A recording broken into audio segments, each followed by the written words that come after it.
109s are probably a really nice starting point. They're generally a pretty straightforward and simple plane. So you can see here, this is the one we'll be building. And like I say, Trumpeter I think is pretty good value and a neat way to get started if you haven't done any of these 1/32 planes. There is also the Hasegawa, the older ones. Yeah, they're still pretty cool. The J2M2 is one of my all-time favorites. The difference is that I think just from getting a bit of experience and confidence, you get everything you need in these Trumpeter boxes.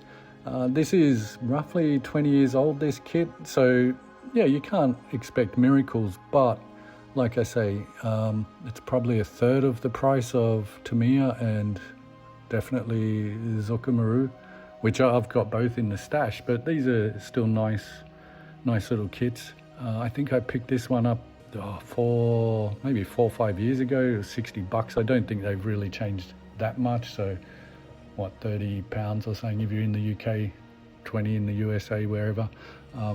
They're just pretty good value, and I'd never recommend starting on 1/32 Tamiya or anything. You're just going to be too stressed, or I would be.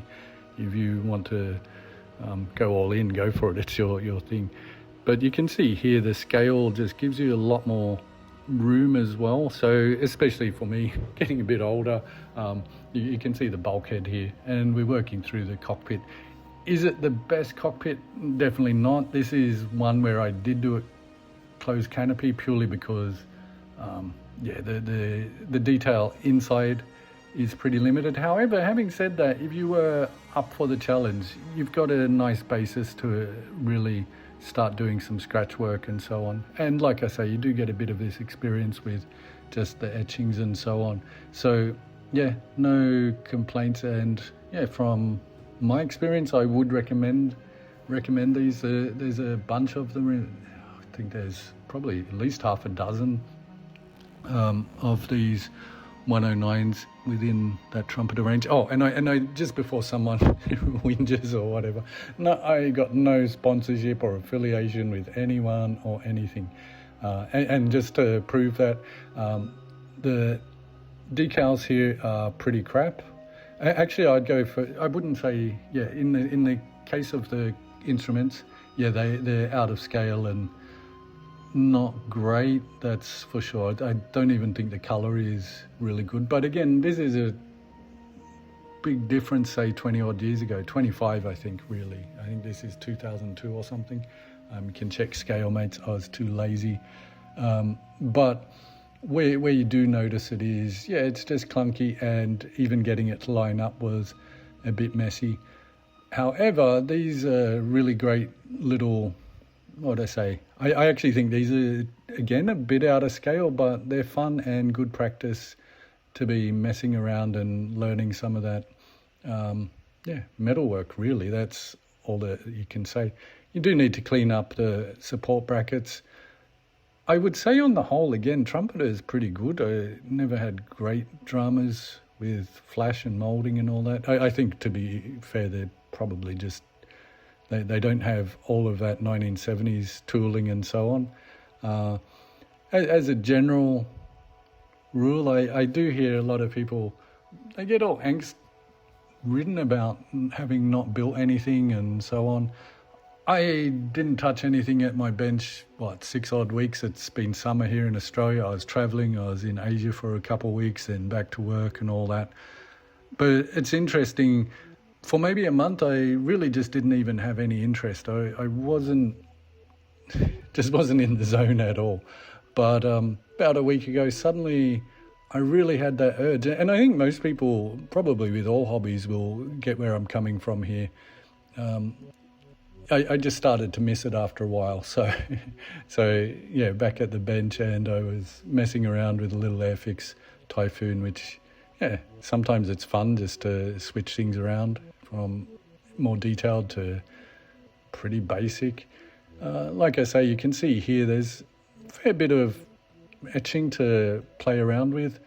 From an educational point of view, just file off those burrs. Do be careful though, because you can bend this stuff very, very easily. Again, I view it, and this is the main reason I'm recommending these kits, is if you mess it up, firstly, there's the plastic component you can fall back to, and probably more importantly, like I keep harping on about, you're not going to break the bank. It's just good experience, and you're not going to be neurotic about it, which I got to admit, even I was when I did my first Tamiya.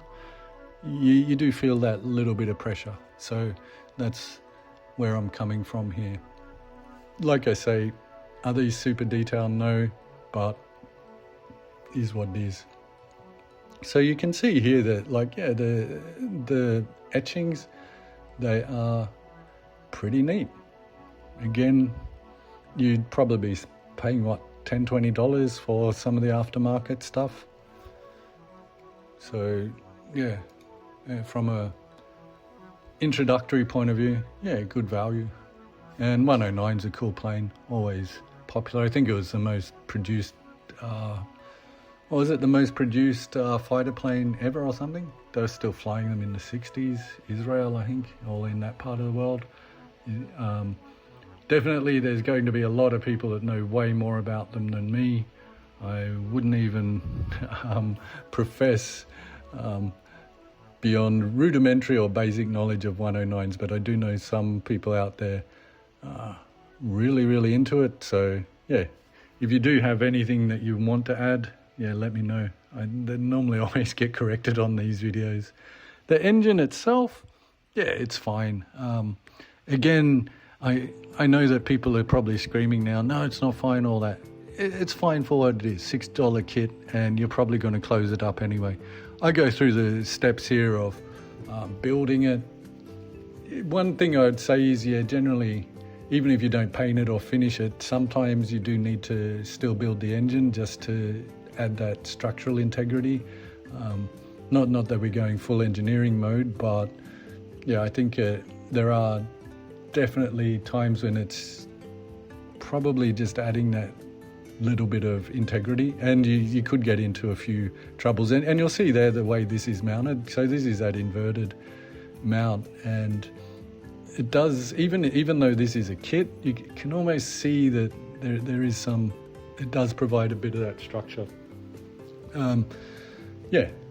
This is fairly rudimentary, but again, from a practice point of view, and you could easily super detail this if you really wanted to. It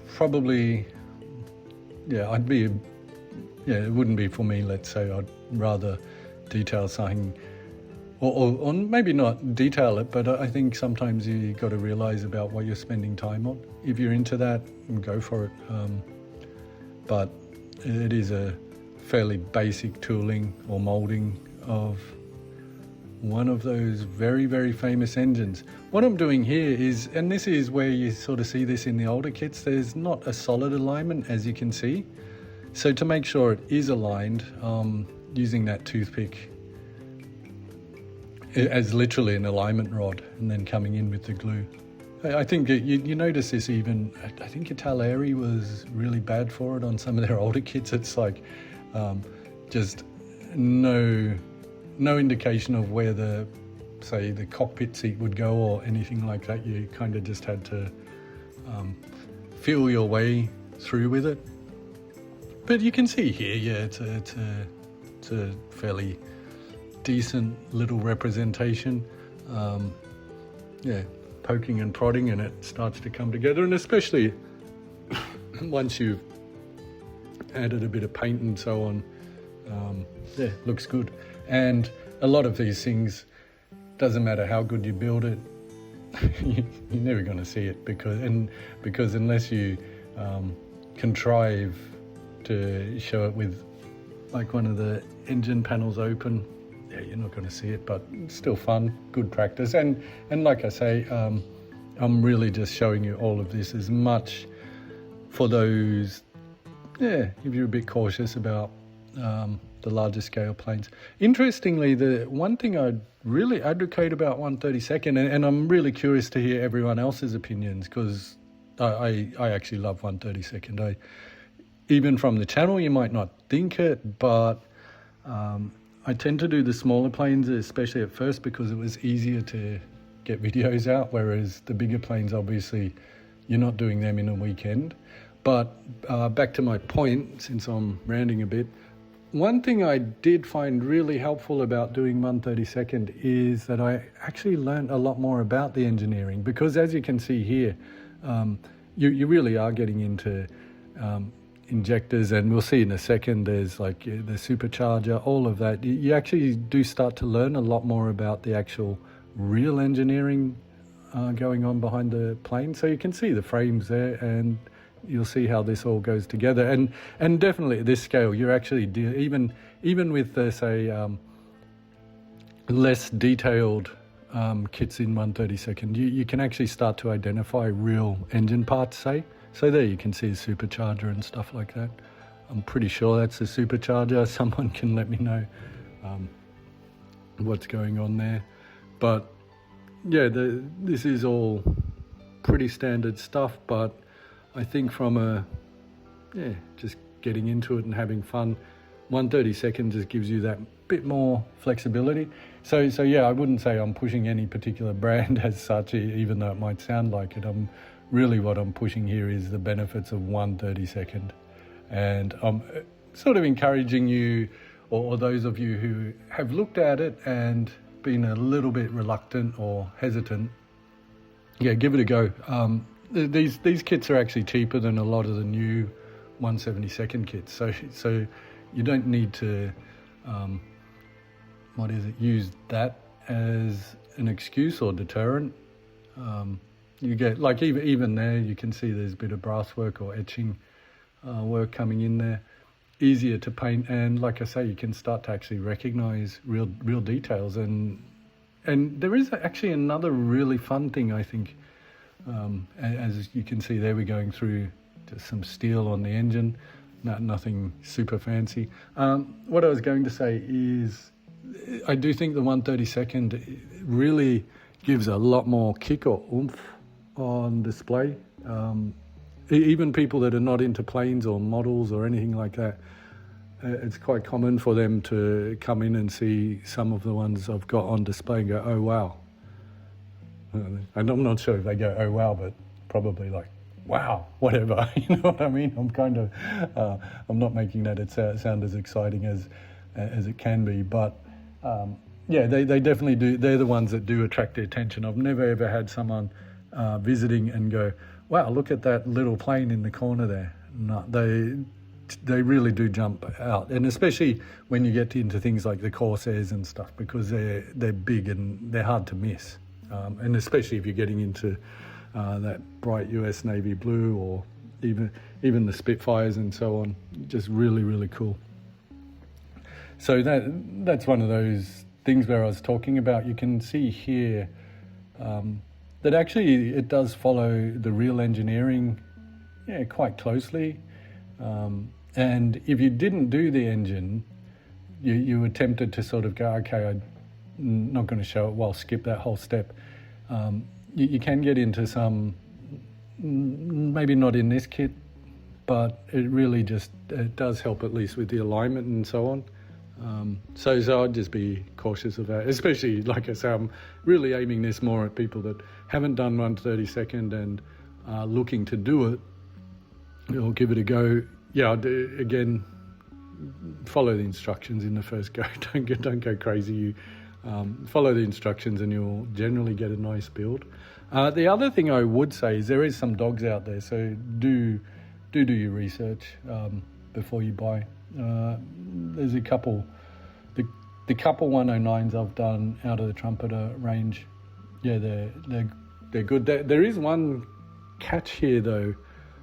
Because this is an older kit, I think roughly 20 odd years, I did have a few problems with the decals breaking. Am I going to blame Trumpeter on that? No, not at all. That's just one of those things. Essentially, 20-year-old decals can get just that little bit brittle. I think they dry out in storage and so on. You can see here the fit. There's no great dramas. I'm just test fitting it at this point. You can see how it all slides together. I've still got to get the instrument panel in.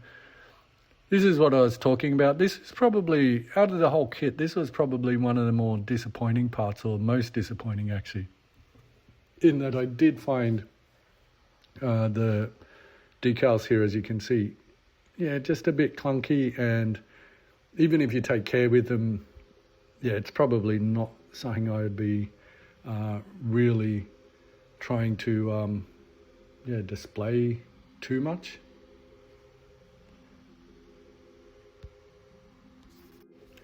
So yeah, the cockpit itself, yeah, it's okay, but would I really do it open? Probably not. Although then again, like common sense, right? You put it up on the shelf. It's not like people are prying in, but yeah, I just found out of the whole thing, maybe the instrument panel, just that little bit too clunky for my liking, and I think the decals are just, overscale. But again, like I say, this is 20-something years ago. It was a different world. Those of you closer to my age will actually remember it wasn't, even printing and things was, just not like now. I'm coming across there with, I think, what is it, Mr. Softener or whatever it's called. It's basically the same as Microsol and so on. Don't think it really helped as much as I hoped. Using the middle stone here for seat belts, these are actually, the etchings are pretty neat, I gotta say. I'm just painting it while it's on there because that's easier. What can you say, right? The Mr. Color, probably not the ideal. Yeah, the lacquers is going old and senile. The lacquers are probably not the best for hand painting, but I had it open and I was there.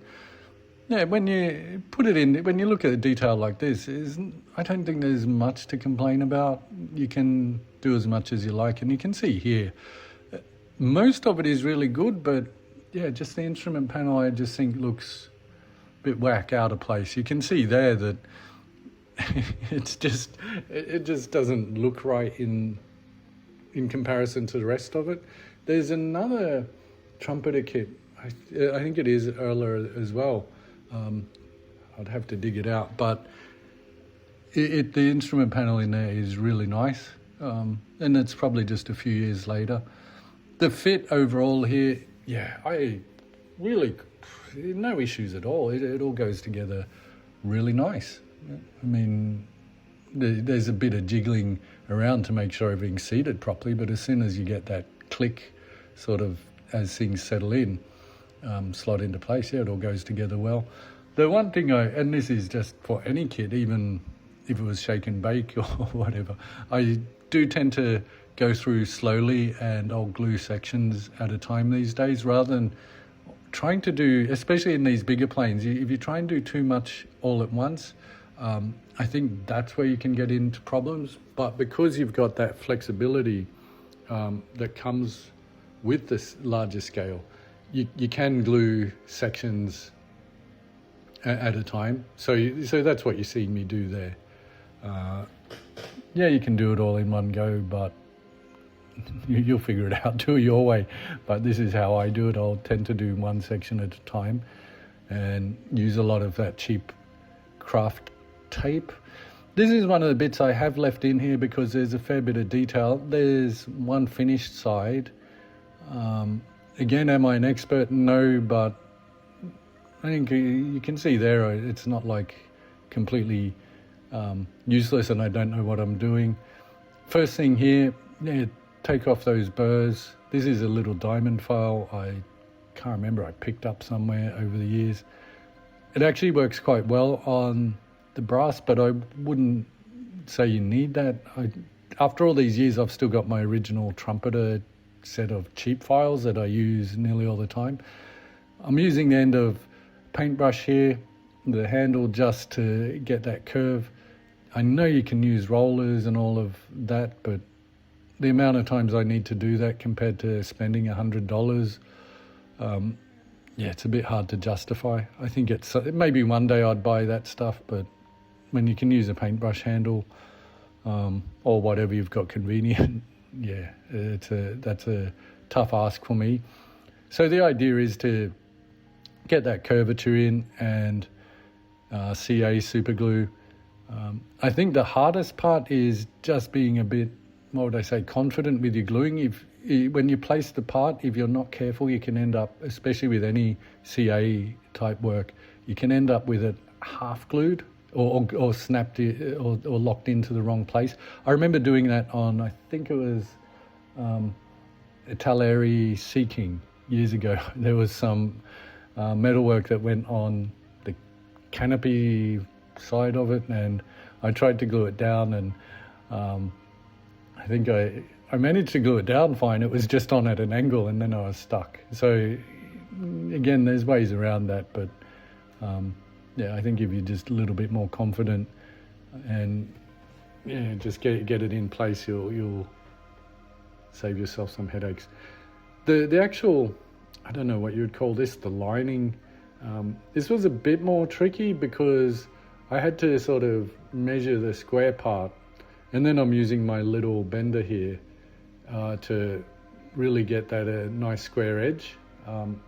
Then the rest of it is really just curve, and you'll see here where it sort of, I'll glue in part, then work it round. So I'll glue in part and then come back and just do it in sections.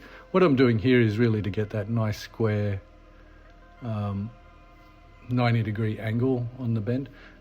One other thing, and this is just a complete aside, my son got one of the really big ones. He does more ships. It's about 6 inches, 8 inches long, and I did have a play with it, but for most people I would get the smaller ones, or I'd recommend smaller one if you're going to get it. It's just much more manageable, and for most things, like I say, if you're not doing ships or whatever, you don't need that really big long length. I've never needed it, and if I was to do ships, I'd probably just borrow his.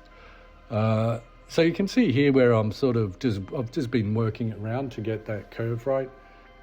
There's probably smarter ways and better ways to do it, but that's worked for me. And you can see here I'm actually pretty happy with the result. What I'm doing here is just letting that CA glue set in the right angle at that, it's like a tapered edge there, you can see. So I was just pushing that in. Interesting there, and I learnt this from fly fishing crowd. I never twigged.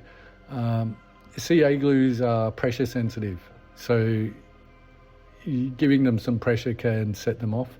The other thing that I have started using, but it's a bit fiddly, is the accelerator. The one I've got comes in a aerosol can. That's, maybe I need to decant some of that. If you've got experience on that one, do let me know. It's a bit of a new one, but it can be a bit messy if I just zap it straight from the can. And as always, I'm really happy to hear people's comments, thoughts, opinions. There's plenty of times I'm still learning. What I'm doing here is just filing these down flat or flush, that bit of edging. And really, this looks dangerous, but it's pretty easy to know when to stop, because there's probably, I don't know, 0.5 mil or 32nd inch or something sticking up. So it's not as scary as it looks to come across with that file. So these are the intake filters. These are, like I say, the Trumpeter etchings are really nice on the whole. I've never really had any problems with them. This was just, again, clean up the parts, and what I'll do is I do use toothpicks a lot. In this case, I'm using it to make sure everything's squared away and lined up, but I'll also use toothpicks to do things like drop glue on or into sensitive places. So you can see there the metalwork on that underwing component has really come together nice. I'm really quite pleased with that, actually. And now I'm just coming through with some black to make it look nice and pretty. And although the brass actually looks nice itself, but in the interests of authenticity, it's like I got a little bit thing for those brass trains and stuff. I can remember used to see in the toy shops. I've never had one myself, but you'd see those brass locomotives, and when I see the brass there, it reminds me of that. Again, fit here, the wings go together, sweet, no dramas. And this is why I would push to do, if you haven't done one 32nd before, well, actually, to be honest, if you've not done any models before, do something like a 109, a Spitfire, a Hurricane. There are some like the Corsair, which is super cool plane, but if you're not used to it, doing the wing it'll do your head in, actually. Nearly brought me to tears, the first big Trumpeter Corsair I did. And the thing is, it's still on my shelf. It's one of my favourite planes, but the flaps and all that stuff, yeah, that gets pretty intense in some of those kits. Like I say here, I'm just the fit is good, and I'm just pressing everything together, and I use that cheap tape. This is for the drop tank and so on. I do this a lot, and that is, I'll sometimes forget to drill these holes. Is it the end of the world? No, but it can become real bit of a pain in the ass, to be honest, when you do forget it. So do check your instructions, make sure you don't forget things like that. I did it, I can't remember one of my builds. What did I do just before Christmas? There was one where I was steaming along, making really good progress, did the wing, and then I was like, oh no, I forgot. And like I say, you can easily fix it up, but it just becomes that bit of a hassle that you really didn't need. I'm really just countersinking here, just cleaning up those holes. Countersinking in a very, very rough and approximate way, just taking off the burrs. You can see there, fingernail and little bit of an angle. Do be careful flexing those drills if you haven't used them. They will snap. I don't do it often, but I did do one the other month, and it annoys me at this point because I always have that feeling, oh, I should have known better, but it happens. So here we go. It's starting to look like a real plane now. You can see how it's really pretty good fit. And like I say, on one hand you can complain not the most detailed and it's 20-something years old, but I actually, all credit, I think, for 2002 or 3 or whenever this plane come out. Yeah, there's no big dramas at all with the fit. And you can see even the cockpit is actually really nice. It's just got that manky instrument panel, which just really annoys me. It's one of those things where you kind of like, everything else is really good, and it's just one of those bits that lets the whole cockpit down. I'd be tempted to, if I was doing this again, I think I'd be tempted to maybe just even hand paint that instrument panel. Do it blacks and dry brush some of the white to get the raised edges, and maybe then some either clear or UV resin or something to do the glass effect. I actually think in hindsight that would have made it a much more satisfactory cockpit, because like you can see there, it's actually half decent. There's nothing wrong with it as such. I'm just coming through, getting some of that thin cement flowing through some of these seams, getting it the angle right, the dihedral to be exact. But again, this is another advantage of something like these 109s. They're pretty basic planes, which I guess is why they were so popular. Don't jump on me for saying they're basic planes. I mean that. I actually mean that in a good way. They did the job that they needed to do or were designed to do. So in that sense, yeah, they're pretty basic, straight wings and all of that stuff. Getting that nose cowling on, yeah, it's just working it over the guns. Yeah, every time I see that instrument panel, it annoys the crap out of me. Because you can see there, like a lot of it, the rest of it actually looks pretty good. So given that instrument panel, this was very much a case of closed canopy. I've spent my time, I think I was watching TV or something just masking that canopy. It's one of those. It's one of the bits that I always just feel is such a grind when I do the planes. I've never really got used to it. It annoys me, and you can see there it's sort of bogged on a bit. But yeah, and I do come back and clean it up before I paint, which is pretty much where we're at this point. Looks very much like a plane, and we're good to go. So I'm doing the base color first, and that's just that, I think 02 grey, and then we'll come back over doing some of the detail.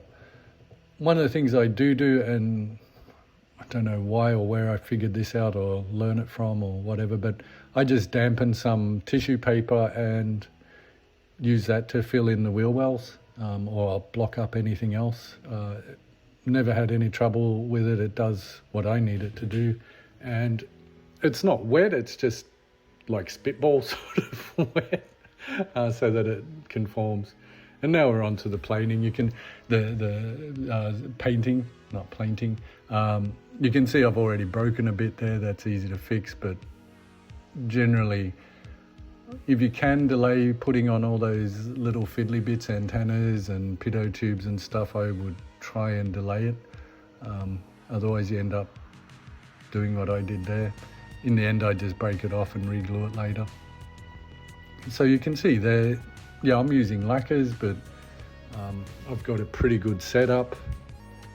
I actually think lacquers are easier to use than acrylics, but they will make you grow two heads and all that sort of stuff if you're not careful.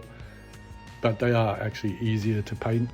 The interesting thing with, and this is probably one of the big differences I noticed when I started doing more of these large scale planes, is just the sheer volume of painting surface. And don't forget, 109 is actually a small plane.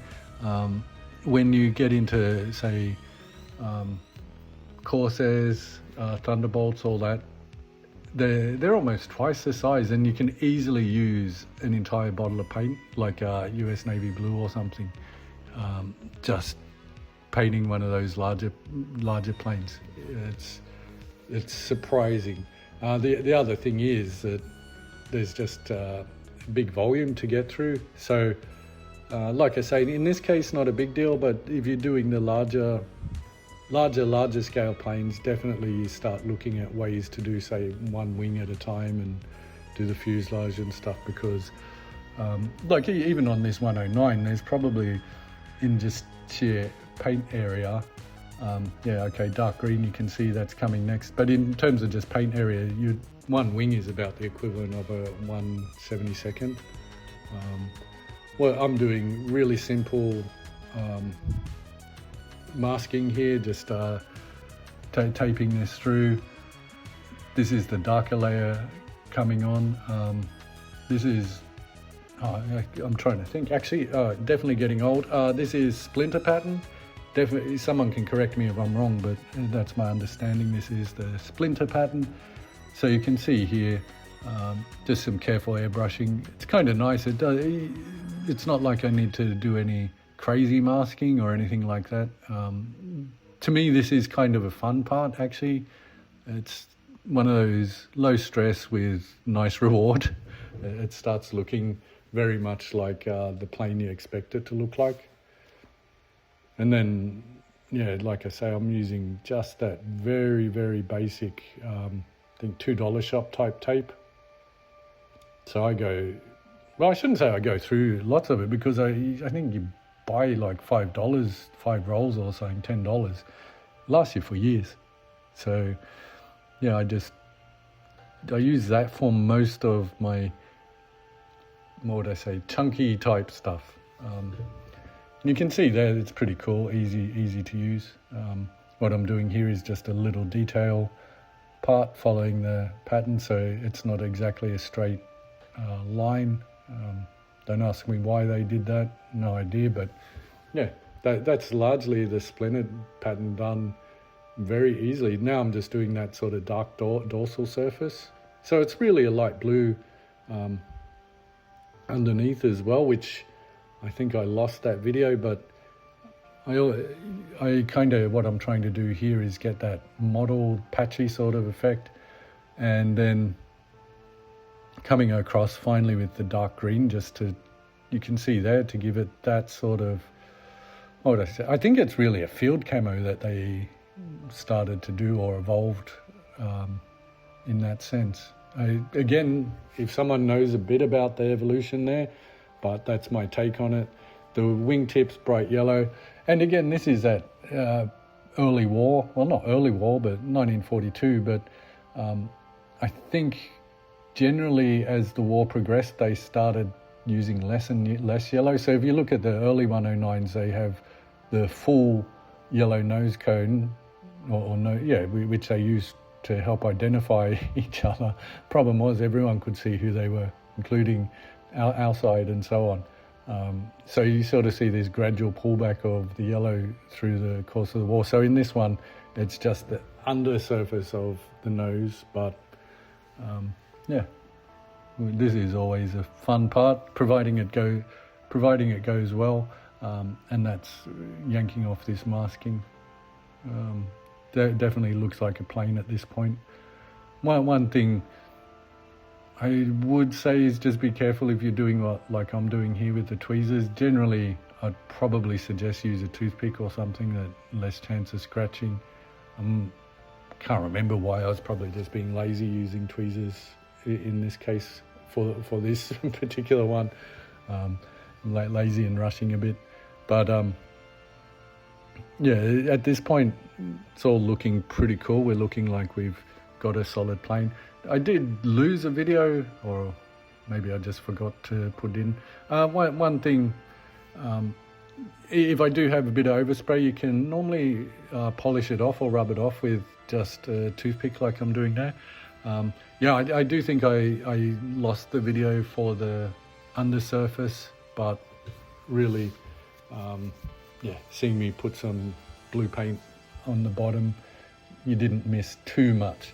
But that's where it's at this point. And like I say, this is starting to look pretty cool. And this goes back to my point that for a reasonably priced or lower end kit, you can have something that looks pretty cool on the shelf. So basically I've got the camera sitting here so you can enjoy the view, but yeah, I've already, as you can see, started to put on some of the details and squadron markings. I'm not sure what the German word for that was, but yeah, that gives you a nice view of the plane itself. And yeah, I couldn't fault it in that sense at all. Definitely it's going on my shelf with the other German aircraft I have. I've got like an FW and 262 and a couple others there. It's not my, what would I say, focus, but there is a shelf of 132nd German aircraft. This is surprising even to me. One of the I actually find the Japanese aircraft would probably be my interest these days. The decals, as I say, yeah, they look okay, but I think there is an issue in the sense that they've sat in storage for 20 odd years. So, sorry, there's a couple, what would I say, breakages just from that brittleness. And that's not something I would blame any particular person or anything. It's just the reality or the nature of it. To just be aware of that. So there. It's starting to look pretty cool at this point. Definitely something that can go on the shelf. Wow, I do need to cough, but given that where am I? 40 minutes into this video, there's no way I'm stopping. You're just going to have to live with where we're at this point. So there's that Hornet, I think it is. Yeah, it's pretty cool artwork. Interestingly, I think it was the Luftwaffe that started even with the shark jaws. Definitely let me know in the comments if you know more about that. I think it was actually those guys that started with a lot of the, say, nose art and things. And there you can see that little yellow sort of remnant patch compared to the early 109s where the whole front end was yellow. So there you can see there it's broke a bit. It's easy enough to fix. It's just one of those little bits that's just adds a little bit more stress or whatever you'd call it. If you're careful, easy to fix, but if you are doing some of these older kits, just be aware that you can deal with this sort of brittleness. And like I say, that's no one's fault at all. It's just the reality of it. But I think at this point you can start to see maybe where I'm coming from, in the sense that, yeah, for one of the lower end kits, you can still have something really nice sitting on the shelf. At this point, yeah, the undercarriage is all done, and I'm really just putting in a bit of detail here. And in truth, this was one of those bits that I forgot. I think it's the hydraulic lines for those Yankee 109 wheels or wheel sets, which I think killed a lot of people. In this case, I'm just coming back over with some really, really light weathering. I think this is Abteilung Starship Filth, which was something I come across years ago. So I just put some drops on and then use the brush you can see there, a broad soft brush, to almost polish it in. So I'll dab it on. You can see there's a little chunk there, and yeah, I'll start rubbing it about. The other thing I do here is try and dull down some of that white. It's a little bit too white. So I'm kind of just, what I say, toning things down is probably a better way to put it. There's a bit of extra depth in some parts, but yeah, I'm not really going super weathering. I do add, this is just some of that Tamiya panel liner. I kind of, at this point, I'm just trying to give it a little bit of, what would I say? It's been used look. One thing, this is probably useful and interesting. One thing I've started to use for my rigging is braid fishing line. This is just from supermarkets. It's cheap. It's definitely non-stretch. I know everyone has their opinion. I don't like the stretchy stuff. It's hassle to work with. It's too thin, so I can't even see it on the shelf. And this stuff glues really quite nicely. So just a dab of glue, CA glue that is, on the masts, and it sets nicely. Then I'll just use a razor to trim off the excess, some black paint as you can see here, and yeah, we're good to go. So I do hope you've enjoyed that. Like I said, it was a longer one, and I probably should start finishing because that's a crazy cat's just woken up. I definitely would encourage you, if you haven't tried 1/32 to give it a go. Yeah, like I say, these kits are cheaper now than a lot of the newer 1/72. There's nothing really to be too worried about. I think they're just fun, and you'll, like I say, even with this lower end older kit, you can get something really, really cool to sit on the shelf. So I do hope you've enjoyed that.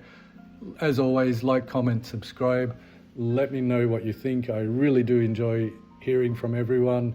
And probably, I think there's a little typhoon coming up next. Enjoy your modeling, have fun. Here's some of the sort of pictures on the way out, and I'll see you in the next one. And once again, best wishes and all of that.